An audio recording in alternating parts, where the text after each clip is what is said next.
Vaovao kulturaly kosa no amaranantsika an'izao fampahalalam-baovao izao hanomboka ny 7 ny volana aprily izao ny hetsika THB torandiany fahasivy ny Antsirabe hatrany mofo no isantarana an'izany hetsika izany fampahafantarana misimisy kokoa entiny Lova Ramanantsoa. Araka ny fomba fanao mahazatra dia hosantarana ny Antsirabe ny 7 hatramin'ny 20 aprily avy izao ny THB Tour 724 hetsika isa taona karakarain'ny Brasserie Star.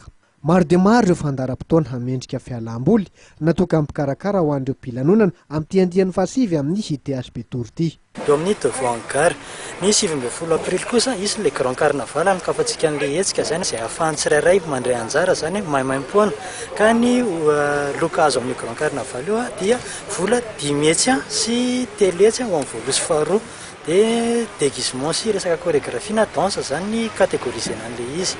Ny lahady faharoapolo ny volana aprily kosa dia ny ohatran'ny mahazatra zany misy ny grand spectacle izay arahana amin'ny Papa Salom première partie dia arahany Black Nadia ilay mpanjaka vaviny Coupé de Calais. Dia ny latsinain'ny Pasika kosa ny amaranantsika anazy dia izy ny segoavina miaraka amin'ny groupe olombelo Riky zany. Mandritra ny 3 andro ireo dia izy ny animation podium miaraka amin'ny Fouillé.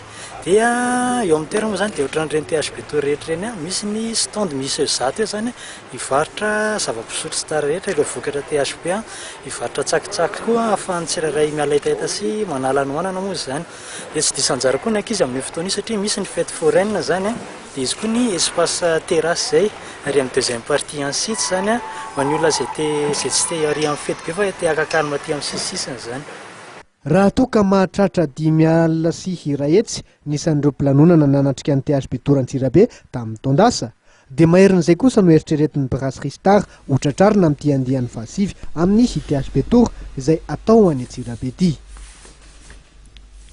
Dia ny farany atao anatin'izay fanadihadiana izay eto plastopovavy ny fampahalalam-baovao antsika mankasitraka anao indray nanjo izany hatrany farana zatonona ny fivoan'ny gazety Mahery rahampitso ny lalana fahavalo amin'ny 10 sy efajato no ivoaka ny ampivaritra rehetra mahazatra anao mankasitraka to plastopovavy mametraka ny veloma mandrapitafa indray.